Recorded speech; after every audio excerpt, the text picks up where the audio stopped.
somewhere that people are saying, could this be the revenge of the pangolin? Maybe a little unfair. China has banned the trade of wildlife as it suspects animals are behind COVID-19. But how is this going to help the plight of the pangolin? It is said to be the world's most trafficked animal.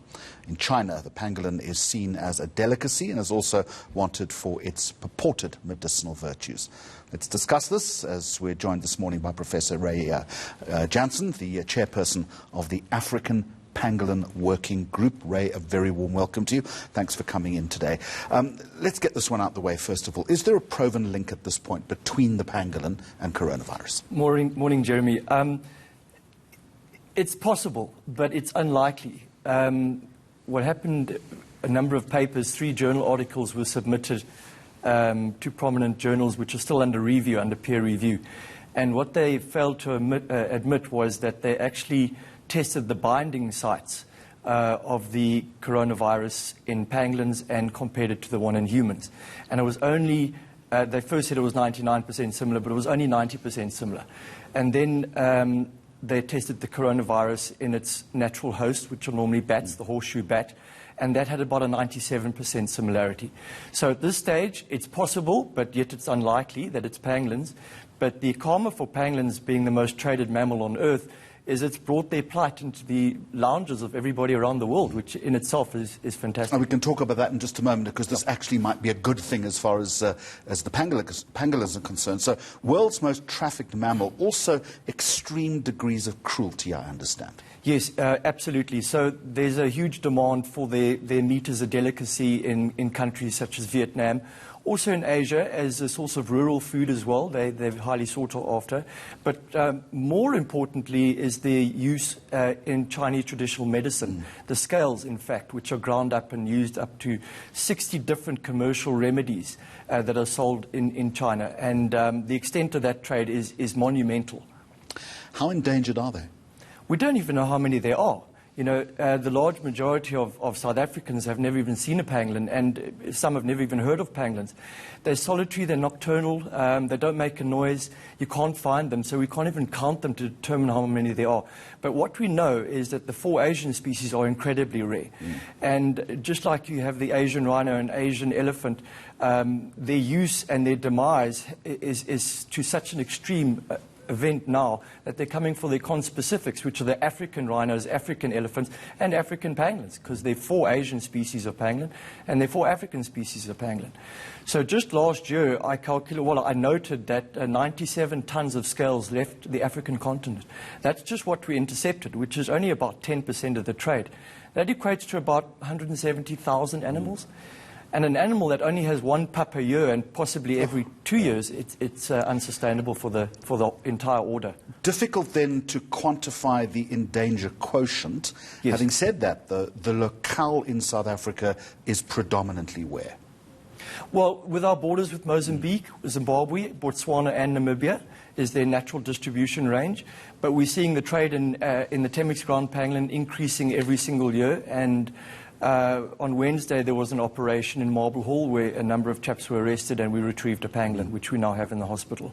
So the trade is increasing all through the African continent, and the demand is for Asia and mostly traditional Chinese practice. And much like rhino poaching, I'm assuming it is syndicate-driven, it is highly effective, it is well organized, because there is an enormous amount of money at stake. That's exactly right, Jeremy. As soon as you make something rare, and as soon as you ban it, because the trade in pangolins is now CITES Appendix 1, so it's not allowed to be sold commercially anywhere in the world. And as soon as it becomes rare and there's a huge demand, it becomes a criminal event, and it becomes syndicated, and it becomes involved with the same people that are trafficking rhino horn, perlemoen, ivory, drugs, mandrax, heroin. It becomes exactly the same people. And we're finding pangolin scales more frequently intercepted in areas that are involved in illegal crime. As a matter of interest, this little fellow that you got after the Marble Hall raid, what's his or her future? Well, this particular little male pangolin, is about 9 kilograms, is somewhat unusual in that he seems reasonably healthy. So he'll go under a rehabilitation process that's facilitated by the Johannesburg Wildlife Veterinary Hospital at an off-site location that we don't like to divulge. And it normally 2 to 3 weeks. The more severe cases can be 6 months hospital care. And then they go under a rehabilitation process. So first a soft release where they become acclimatized to their new home. Are there any suitable ants and termites to forage on? Do they find shelter and make their own burrows at night? And then we follow them for up to a year with satellite telemetry and VHF telemetry to see if they survive. On our big screen behind us, we have a picture. It looks like a menacing creature, but not.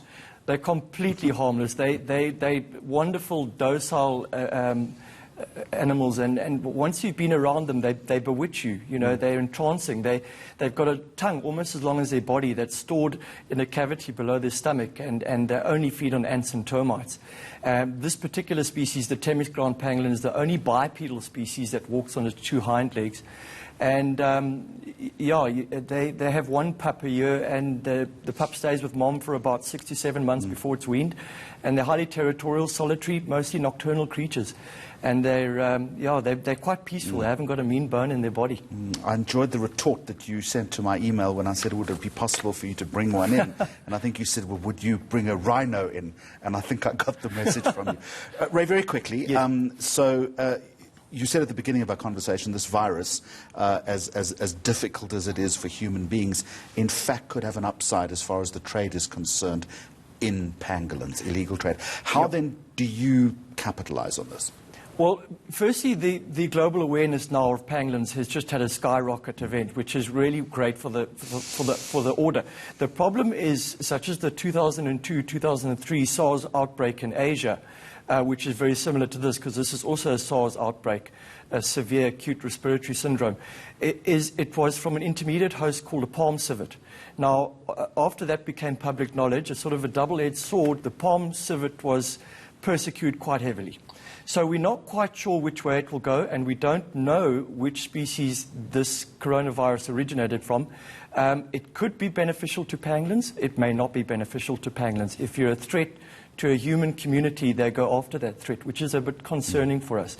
However, in saying that, certainly the plight of the pangolins being the most trafficked mammal on Earth, and the very real reality we could lose them in 2 decades, is entered many homes, and that in itself is fantastic for the whole order. Glad you dropped in today. Thank you very much. You're very welcome. Important insight into a very critical story. Ray Jansen with us, who is the chairperson of the Pangolin Working Group.